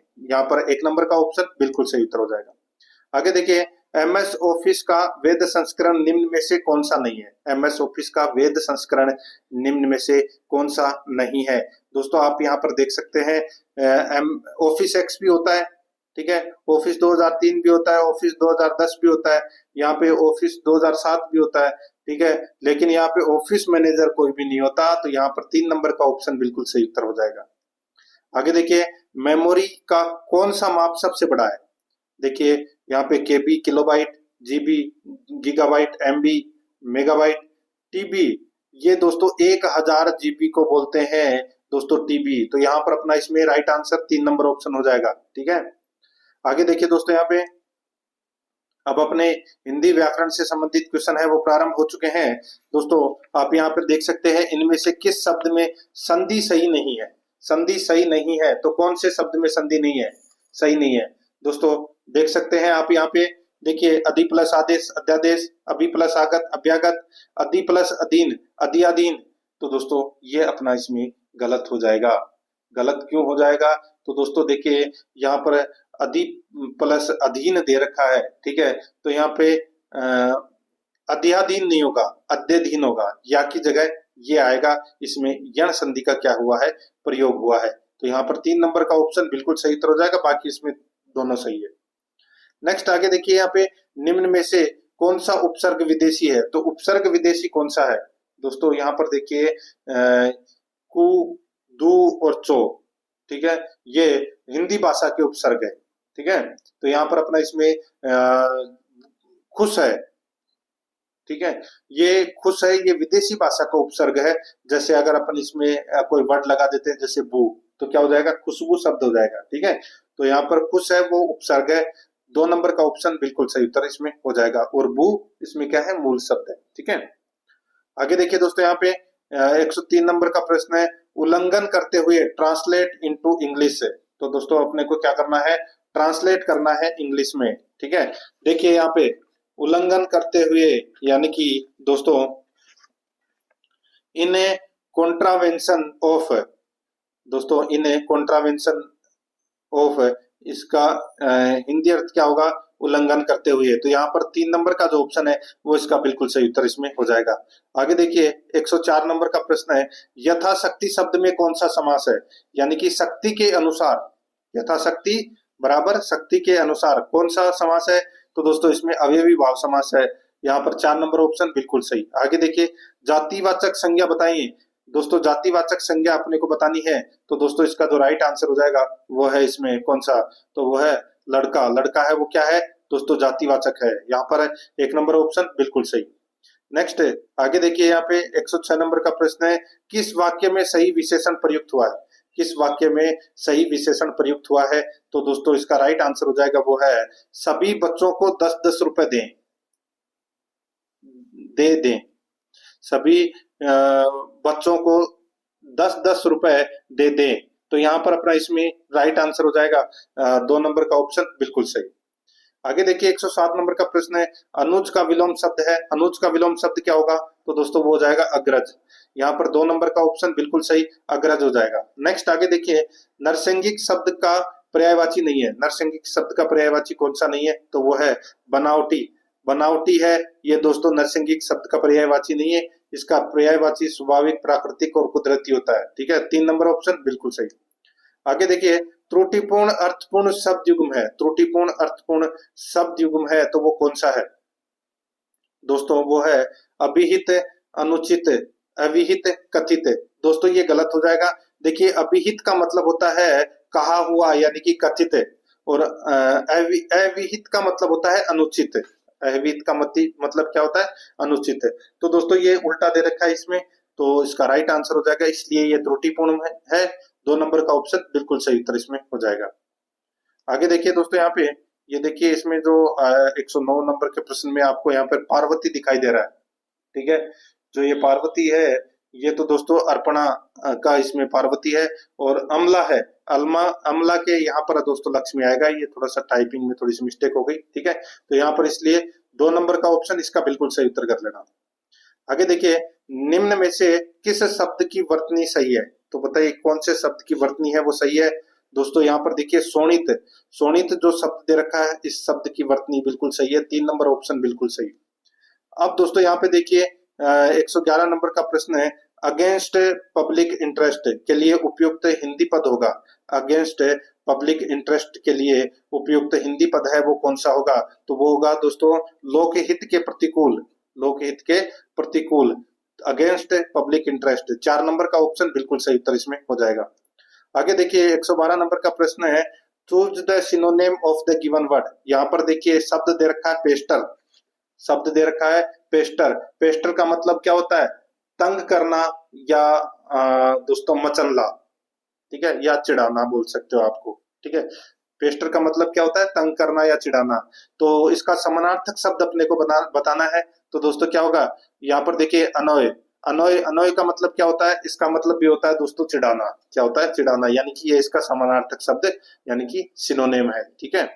आगे देखिए दोस्तों, यहाँ पे 113 नंबर का प्रश्न है, what is on probation called in Hindi. तो दोस्तों यहाँ पे ऑन प्रोबेशन, ऑन प्रोबेशन दे रखा है। जैसे आप गवर्नमेंट जॉब में लगते हैं तो शुरुआत में राजस्थान के अंदर प्रोबेशन पीरियड चलता है, ठीक है। तो उसका मतलब क्या होता है ऑन प्रोबेशन का? इसका सही उत्तर हो जाएगा दोस्तों, वो है इसमें देखिए परिवीक्षाधीन या परिवीक्षा काल भी बोल सकते हैं आप इसको। तो यहाँ पर इसमें 2 नंबर का जो ऑप्शन है वो इसका बिल्कुल सही उत्तर हो जाएगा, परिवीक्षाधीन। नेक्स्ट आगे देखिए, यहाँ पे ऑथोराइज के लिए हिंदी परिभाषिक शब्द है, यानी कि ऑथोराइज का मतलब क्या है कि आपने उसको ऑथोराइज कर दिया, यानी कि प्राधिकार देना, ठीक है। तो यहाँ पर अपना इसमें राइट आंसर 4 नंबर ऑप्शन बिल्कुल सही। आगे देखिए, choose the correct answer. Choose the correct answer, यहाँ पे देखिए the first Pratapgarh, sorry Pratapgarh नहीं, पैराग्राफ है, ठीक है। देखिए the first paragraph of the official letter should, दोस्तों यानी कि पैराग्राफ के जो फर्स्ट होता है, फर्स्ट लेटर होता है पैराग्राफ का, ठीक है, ऑफिशियल लेटर के अंदर, तो उसमें क्या लिखा जाता है? उसमें क्या लिखा जाता है वो अपने को दोस्तों यहाँ पर क्या करना है, बताना है। तो उसमें लिखा जाता है दोस्तों, देखिए introduce the subject and indicate the purpose of writing, यानी कि अपने को सबसे पहले उसमें ये बताना है कि विषय का अपने को परिचय देना है और उद्देश्य बताना है, ठीक है। ये पैराग्राफ फर्स्ट लेटर का होता है ऑफिशियल लेटर में। तो यहाँ पर अपना इसमें 3 नंबर का ऑप्शन बिल्कुल सही उत्तर इसमें हो जाएगा। आगे देखिए 116 नंबर का प्रश्न है, I usually sleep well. The word sleep in this sentence belongs to the class of words called. बताइए दोस्तों, यहाँ पर एक सेंटेंस दे रखा है, सीधा सा मैंने आपको बताया, ठीक है। अब इस सेंटेंस में देखिए ये जो स्लीप, स्लीप वेल दे रखा है, ठीक है। ये स्लीप वेल आप सीधा सा अंडरलाइन कर लीजिए, या कोई जरूरत भी नहीं अंडरलाइन करने की। सेकंड लाइन के अंदर आप देखिए the word sleep in this sentence belong to the class of words called, यानी कि स्लीप का प्रयोग है वो किस लिए हुआ है? तो दोस्तों स्लीप क्या है?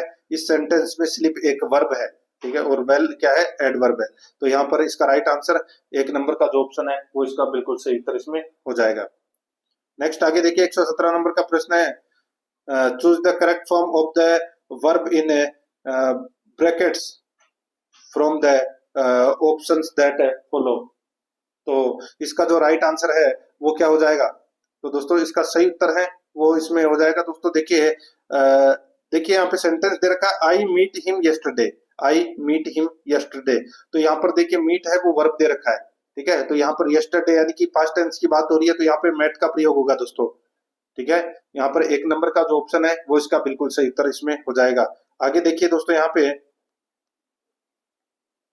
118 नंबर का प्रश्न है, they poured water on us. Passive voice बनाना है दोस्तों इसका, दे प्योर्ड वाटर ऑन अस। तो इसका राइट आंसर क्या हो जाएगा? वो हो जाएगा दोस्तों इसमें water was poured on us. 4 नंबर का ऑप्शन बिल्कुल सही उत्तर इसमें हो जाएगा। आगे देखिए 119 नंबर का प्रश्न है, we taught you English, we taught you English. तो इसका पेसिव वॉइस बनेगा दोस्तों, क्या बनेगा? इसका सही उत्तर हो जाएगा वो है इसमें बाई हुम वेयर यू थॉट इंग्लिश। तो यहाँ पर इसमें 1 नंबर ऑप्शन बिल्कुल सही। नेक्स्ट आगे देखिए, choose the correct indirect speech of the given sentence from the options that follow. दोस्तों यहाँ पर सेंटेंस दे रखा है, he said to me how is your mother, he said to me how is your mother. Reported speech से संबंधित ये question है, ठीक है। तो यहाँ पर इसका राइट आंसर हो जाएगा, he asked me how my mother was. तो यहाँ पर इसमें 3 नंबर ऑप्शन बिल्कुल सही। आगे देखिए, the prime minister invited member of the cabinet to state his views on the subject. तो इसका सही उत्तर हो जाएगा वो है दोस्तों, यहाँ पे खालिस्तान में आएगा इच मेंबर। क्या आएगा? Etch member. ठीक है, या इच या एवरी आएगा। तो यहाँ पर इच दे रखा ऑप्शन में, तो यहाँ पर इसका राइट आंसर हो जाएगा 2 नंबर का ऑप्शन, बिल्कुल सही। नेक्स्ट आगे देखिए, government run by people is called, यानी कि दोस्तों सीधा सा मैं यहाँ पे आपको बताऊं तो दोस्तों जनता द्वारा चलाई जाने वाली सरकार क्या कहलाती है? तो उसको बोलते हैं दोस्तों डेमोक्रेसी, यानी कि प्रजातंत्र। 4 नंबर का ऑप्शन बिल्कुल सही। देखिए पैसे से संबंधित क्वेश्चन है वो अपने को यहाँ पर देना था। देखिए यहाँ पर 124 नंबर का प्रश्न है, he hold with happiness the underline verb is in tense. तो दोस्तों यहाँ पे देखिए ये होल्ड है, ये कौन सा टेंस में आता है ये होल्ड? तो यहाँ पर देखिए इसका जो राइट आंसर हो जाएगा वो है इसमें, यहाँ पे बात हो रही है दोस्तों देखिए विथ हैप्पीनेस, यानी कि पर सिंपल टेंस की बात हो रही है दोस्तों, सिंपल प्रेजेंट टेंस की। तो यहाँ पर इसमें 3 नंबर का जो ऑप्शन है वो इसका बिल्कुल सही उत्तर इसमें हो जाएगा। ठीक है, नेक्स्ट आगे देखिए, होल्ड का मतलब क्या होता है? इसका मतलब होता है चिल्लाया। ठीक है, वह जोर से चिल्लाया खुशी के मारे। आगे देखिए, she runner up to him and patted him thought the bars the underline word is. तो दोस्तों यहाँ पर देखिए द क्या है दोस्तों, यहाँ पर देखिए द बार्स, तो यहाँ पे द अंडरलाइन वर्ड इज, तो ये क्या है? द। तो दोस्तों इसका सही उत्तर हो जाएगा, ये यहाँ पर प्रीपोजिशन है दोस्तों। 4 नंबर का ऑप्शन इसका बिल्कुल सही उत्तर इसमें हो जाएगा। नेक्स्ट आगे देखिए 126 नंबर का प्रश्न है, किसी कक्षा में 60 लड़के 50 किलोग्राम भार वाला एक लड़का चला गया। दोस्तों किसी कक्षा में 60 लड़के हैं, 50 किलोग्राम भार वाला एक लड़का चला गया तथा एक नया लड़का कक्षा में दाखिल हो जाता है। इस प्रकार औसत भार 1/4 किग्रा की वृद्धि हो जाती है। नए लड़के का भार किलोग्राम है। तो दोस्तों नए लड़के का भार किलोग्राम है, वो अपने को यहाँ पर क्या करना है? बताना है। दोस्तों सीधा सा है, यहाँ पर देखिए पुराने वाले लड़के जो गया है उसका भार कितना है? तो दोस्तों उसका 50 किलोग्राम है। तो दोस्तों 50 प्लस टोटल लड़के कितने हैं? तो दोस्तों 60 इंटू 1/4 किग्रा की क्या हुई है? वृद्धि हुई है। तो यहाँ पर 1/4। ठीक है, बस काट लीजिए इसको, आपका सीधा सा राइट आंसर निकल कर आ जाएगा दोस्तों। 60 में 4 का भाग दिया, कितना आ गया? 15। 15 और 50 कितने होते हैं? 65। नए लड़के का भार है वो कितना है? तो दोस्तों वो 65 किलो है। ठीक है, 65 ऑप्शन में है। तो देखिए 3 नंबर का ऑप्शन है वो अपना इसमें सही उत्तर हो जाएगा। आगे देखिए दोस्तों यहाँ पे 126 नंबर का प्रश्न है, राम के पास श्याम से 40% अधिक धन है। राम के पास श्याम से 40% अधिक धन है और श्याम के पास घनश्याम से 20% अधिक धन है। तो राम के पास घनश्याम से कितना प्रतिशत अधिक धन है? दोस्तों देखिए यहाँ पर एक तो है अपन राम और एक है दोस्तों इसमें श्याम, एक है दोस्तों श्याम और घनश्याम। ठीक है, ये है। अब दोस्तों इसमें देखिए कि राम के पास श्याम से 40% धन अधिक है, यानी कि जैसे कि श्याम के पास अगर 100 रुपए है तो इसके पास कितने हैं? 140। ठीक उसी प्रकार आगे देखिए, और श्याम के पास घनश्याम से 20% अधिक धन है, यानी कि घनश्याम के पास अगर 100 रुपए है तो श्याम के पास कितने हैं?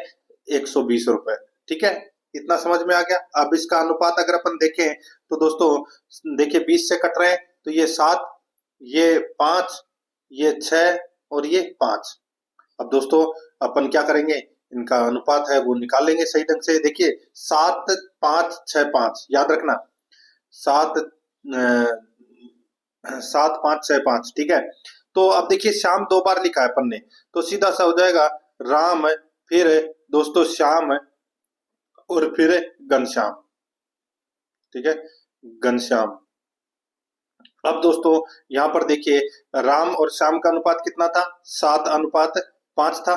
ठीक है, और श्याम और घनश्याम का कितना था? तो दोस्तों 6 अनुपात कितना था? 5। ठीक है, अब दोस्तों यहाँ पर देखिए 6 इंटू 7 कितने होते हैं? तो दोस्तों ये होते हैं 42, यानी कि 42 अनुपात, और ये 6 5 30, तो 42 अनुपात 30 अनुपात है। और दोस्तों ये 5 इंटू 5 25, तो यहाँ पर अनुपात आ गया दोस्तों 42 अनुपात 30 अनुपात 25। कितना आ गया? 42 अनुपात 30 अनुपात 25। तो राम के पास घनश्याम से कितना प्रतिशत अधिक धन है? तो दोस्तों यहाँ पे आप देखिए, राम के पास घनश्याम से, राम के पास 42 और घनश्याम के पास 25, दोनों का अंतर कितना होता है? तो दोस्तों 42 में से 25 गए तो कितना बचे? 17। तो यहाँ पे 17 बटे 25 इंटू 100। ठीक है, बस काट लीजिए। ये कितनी बार कटा? 4 बार। और 17 इंटू 4 कितने होते हैं? 68। तो यहाँ पे 68% धन अधिक है। एक नंबर का ऑप्शन बिल्कुल सही उत्तर हो जाएगा।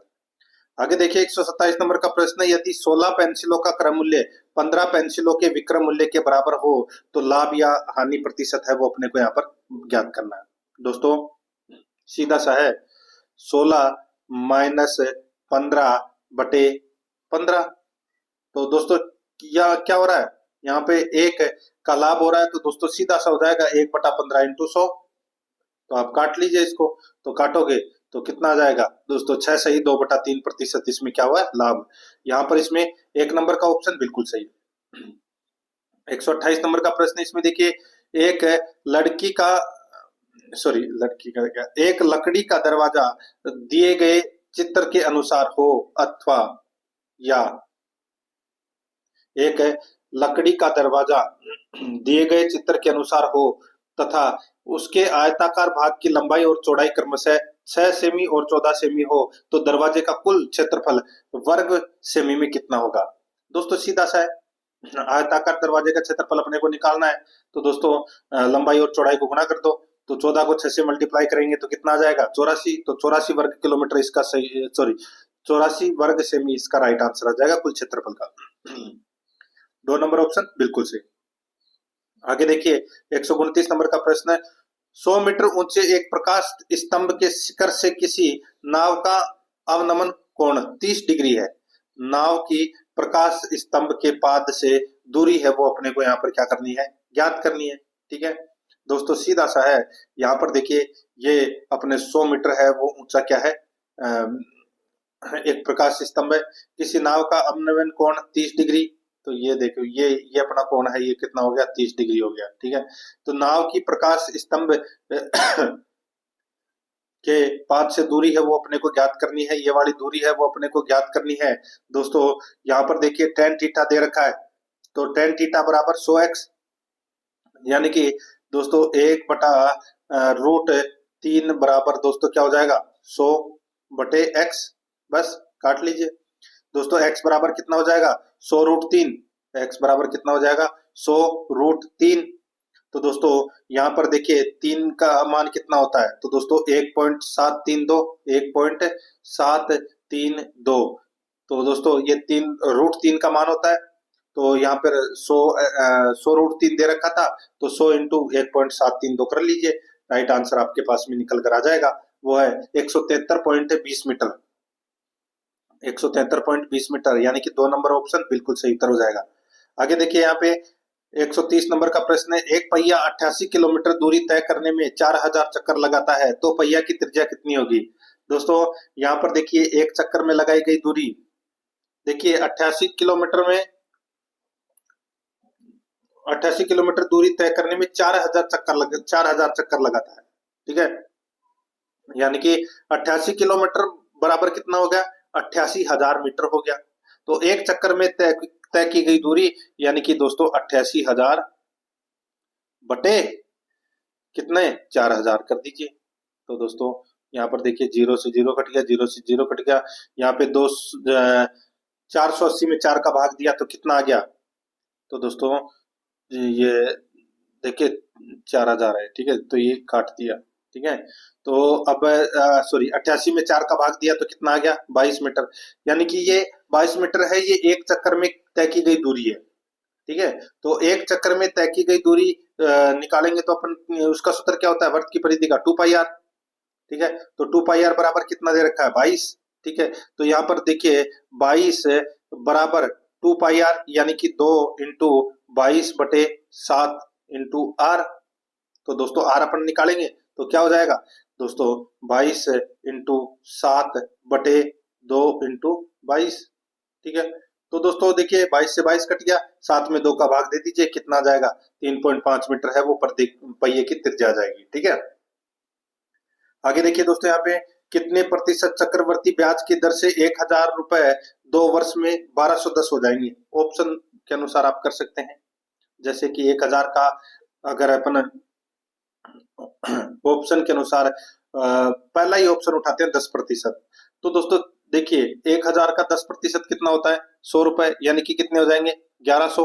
अब 1100 का 10% कितना होता है, 110 रुपए। ठीक है, तो ये देखिए 1100 का 10% अपन निकालेंगे तो 110, और 1100 में 110 जोड़ेंगे तो कितना आ जाएगा 1210। तो यहाँ पे ये 10% है, ये दर है, ये बिल्कुल सही है। ठीक है, ये 2 वर्ष का मैंने आपको यहाँ पे निकाला, 1 वर्ष का ब्याज 100 रुपए, दूसरे का 110। 1 नंबर ऑप्शन बिल्कुल सही। आगे देखिए, यहाँ पर प्रश्न आकृति दे रखी है और अपने को बताना है कि उत्तर आकृति में कौन सी आकृति आएगी। दोस्तों अब आप यहाँ पर देख सकते हैं, देखिए ये जो भाग है, ठीक है, छायांकित भाग आपको यहाँ पर दिख रहा है, तो इसको दोस्तों देखिए पहले ये इधर चला गया, फिर ये आ गया दोस्तों इधर। ठीक है, अब दोस्तों ये आएगा किधर, नीचे की तरफ। तो यहाँ पर इस प्रश्न का जो राइट आंसर हो जाएगा वो हो जाएगा दोस्तों इसमें कौन सा, तो वो है ये वाला जो 2 नंबर का जो ऑप्शन है वो इसका बिल्कुल सही उत्तर हो जाएगा इसमें। ठीक है, नेक्स्ट आगे देखिए यहाँ पे CDEIJKNOP। तो दोस्तों यहाँ पर देखिए सी और डी में कितने का गैप है, यहाँ पर 1 का गैप है, डी और ई में, इसमें भी दोस्तों 1 का गैप है। ठीक है, उसके बाद में ई और आई में कितने का गैप है, तो दोस्तों उसके बाद में ई और आई में 4 का गैप है। ठीक है, फिर दोस्तों यहाँ पे के और एन में देखिए, के और एन में कितने का गैप है, तो इसमें 3 का गैप है। तो दोस्तों यहाँ पे 4 और 3, अब 2 का गैप आएगा, पी में 2 जोड़ेंगे तो क्या आएगा आर, और आर से ही अपना उत्तर है वो शुरू होगा। फिर दोस्तों एक प्लस कर लीजिए एक एक, तो आर एस टी इसका राइट आंसर हो जाएगा। ठीक है, यानी कि 2 नंबर ऑप्शन बिल्कुल सही। आगे देखिए यहाँ पे त्रिभुज षटभुज, आगे क्या आएगा, त्रिभुज अनुपात षटभुज। तो दोस्तों यहाँ पर देखिए जिस प्रकार त्रिभुज की 3 भुजाएं होती है और षटभुज की 6 होती है, ठीक है, ठीक उसी प्रकार दोस्तों आयत में 4 भुजाएं होती है और अष्टभुज में 8 भुजाएं होती है। तो यहाँ पर अपना इसमें राइट आंसर 2 नंबर ऑप्शन हो जाएगा। नेक्स्ट आगे देखिए, यहाँ पे प्रश्न आकृति दे रखी है और उत्तर आकृति दे रखी है। बताना है दोस्तों अपन दर्पण में अगर इसको देखेंगे तो कैसा दिखाई देगा। सीधा सा है, ये जो हाथ का जो मुंह है ये दोस्तों इस तरफ बाहर की तरफ चला जाएगा और ये वाला बिल्कुल सीधा हो जाएगा इस तरफ। ठीक है, तो यहाँ पर अपना इसमें राइट आंसर देखिए, ये वाले दोनों बाहर की तरफ है ना, ये दोनों के दोनों दोस्तों अंदर की तरफ हो जाएंगे। ठीक है, तो यहाँ पर अंदर की तरफ दोनों आपको यहाँ पर तीसरे नंबर के ऑप्शन में दिखाई दे रहे हैं और यही अपना सही उत्तर होगा। आगे देखिए, संतोष गाड़ी के डिब्बे में यात्रा कर रहा था, वहां एक पुरुष और 5 महिलाओं से मिला, एक महिला की बाहों में एक बच्चा था, डिब्बे में कुल कितने थे। संतोष गाड़ी के डिब्बे में यात्रा कर रहा था, संतोष गाड़ी के डिब्बे में यात्रा कर रहा था, वहां एक पुरुष और 5 महिलाएं से मिला, हर महिला की बाहों में एक बच्चा था, डिब्बे में कुल कितने थे। दोस्तों यहाँ पर देखिए एक पुरुष और 5 महिलाएं, यानी कि टोटल कितने हो गए 6। ठीक है, इसमें बच्चों की संख्या कितनी है, तो दोस्तों देखिए 5 महिलाओं से मिला, हर महिला की बाहों में एक बच्चा था, यानी कि बच्चे कितने 5, महिलाओं की हर बाहों में एक बच्चा था तो 5 बच्चे हो गए, एक संतोष स्वयं हो गया खुद। ठीक है, तो कितने हो गए दोस्तों, यहाँ पर देखिए 6 और 6 12 हो गए। तो यहाँ पर इसका राइट आंसर 4 नंबर ऑप्शन हो जाएगा, डिब्बे में कुल कितने थे 12 थे। आगे देखिए, आने वाले कल से अगले दिन क्रिसमस दिवस है, आने वाले कल से अगले दिन क्रमशः क्रिसमस है, यदि आज सोमवार है तो नव वर्ष किस दिन को होगा। अब दोस्तों यहाँ पर देखिए क्रिसमस है वो दोस्तों कब मनाया जाता है, 25 तारीख को मनाया जाता है। ठीक है, और आज सोमवार है, यानी कि 23 तारीख को सोमवार है और 25 तारीख को दोस्तों क्रिसमस है, यानी कि बुधवार को क्रिसमस है। तो दोस्तों देखिए 23 तारीख को सोमवार है तो 30 तारीख को भी क्या होगा, सोमवार होगा, क्योंकि 23 में 7 जोड़ दीजिए तो कितने 30 तारीख का सोमवार होगा। तो यहाँ पर 31 तारीख का मंगलवार और 1 तारीख का बुधवार, तो यहाँ पर बुधवार इसका सही उत्तर हो जाएगा, 3 नंबर ऑप्शन सही। आगे देखिए दिए गए चित्र में कितने आयत हैं दोस्तों, इसमें आप डायरेक्ट मैं आपको बता देता हूँ, आप ढूंढ लेना। इसमें टोटल 16 त्रिभुज, सॉरी 16 आयत हैं, ठीक है। यहाँ पर 2 नंबर ऑप्शन बिल्कुल सही। आगे देखिए कामिनी और सुवर्णा के बीच मनीषा बैठी है। कामिनी और सुवर्णा के बीच मनीषा बैठी है, ठीक है। स्मिता दाई ओर बैठी है सुवर्णा के। स्मिता स्मिता बैठी है दोस्तों दाई ओर बैठी है सुवर्णा के। कामिनी बाई ओर है मनीषा के। कामिनी बाई ओर है मनीषा के। तो दोस्तों कामिनी बाई ओर है मनीषा के, बिल्कुल सही है। मनीषा के बैठने का सही क्रम चुनिए। तो दोस्तों मनीषा के बैठने का सही क्रम है कामिनी, मनीषा, सुवर्णा और स्मिता। 4 नंबर का ऑप्शन इसका बिल्कुल सही उत्तर हो जाएगा इसमें। आगे देखिए प्रश्न आकृति दोस्तों यहाँ पर दे रखी है। अब इसमें देखिए दोस्तों बताइए कौन सी एक भिन्न आकृति है। दोस्तों देखिए यहाँ पे आपको दिख रहा होगा, ये वाली जो तीसरी नंबर की आकृति है ये तीनों आकृतियों से भिन्न है। दोस्तों इसमें देखिए नीचे की ओर छोटे चतुर्भुज के अंदर भी एक आकृति बनी हुई है, ठीक है। छोटे चतुर्भुज के अंदर भी दोस्तों देखिए ये आकृति बनी हुई है, ठीक है। तो यहाँ पर इसका राइट आंसर हो जाएगा 3 नंबर का ऑप्शन बिल्कुल सही। आगे देखिए दोस्तों यहाँ पे देखिए यदि नारंगी को नींबू कहा जाए, नींबू को फूल कहा जाए, फूल को मछली कहा जाए, मछली को पूंछ कहा जाए और पूंछ को कलम कहा जाए तो गुलाब क्या है, बताइए दोस्तों। तो गुलाब क्या है, तो गुलाब एक फूल है और फूल को क्या कहा गया है दोस्तों, फूल को मछली कहा गया है। तो यहाँ पर दोस्तों इसका राइट आंसर हो जाएगा मछली। 4 नंबर ऑप्शन बिल्कुल सही उत्तर हो जाएगा। नेक्स्ट आगे देखिए यहाँ पर 142 नंबर का प्रश्न है। यहाँ पर देखिए RTEFA 1 2 3 4 5 अंक दिए रखे हैं दोस्तों। अपने को इसमें कोई एक अर्थपूर्ण शब्द बनाना है, तो आप ऑप्शन के अनुसार अर्थपूर्ण है वो शब्द है वो बना सकते हैं। जैसे कि ये शब्द आप देखिए ऑप्शन में के अनुसार बना सकते हैं। जैसे कि मैं आपको डायरेक्ट बता देता हूँ, यहाँ पर आप ऑप्शन देखिए 5 4 2 3 1। 5 नंबर पे क्या है A, 4 नंबर पे F है, 2 नंबर पे T, 3 नंबर पे E और 1 नंबर पे R। तो यहाँ पर अर्थपूर्ण शब्द बन रहा है कि नहीं बन रहा, आफ्टर। तो इसी प्रकार अपने को ये उत्तर देना था। 4 नंबर का ऑप्शन बिल्कुल सही उत्तर हो जाएगा। आगे देखिए दोस्तों यहाँ पे देखिए सिग्नेचर। दोस्तों यहाँ पर देखिए इसमें कौन सा शब्द है वो नहीं बनाया जा सकता। देखिए इसमें गेन बना सकते हैं, नेचर बना सकते हैं, गेट बना सकते हैं, लेकिन SIGHT GH नहीं आता दोस्त। H कहाँ है इसमें सिग्नेचर में, तो यहाँ पर H नहीं है, तो इसलिए 4 नंबर ऑप्शन बिल्कुल सही।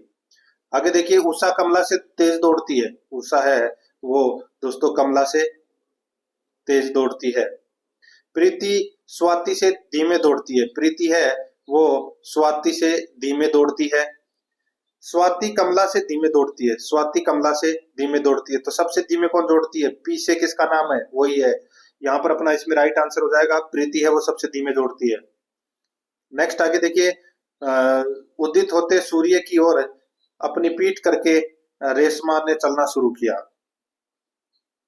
कुछ मिनट बाद वह बाएं घूम जाती है और चलती है। अब थोड़ी देर बाद वह दाएं घूम जाती है और फिर चलती है।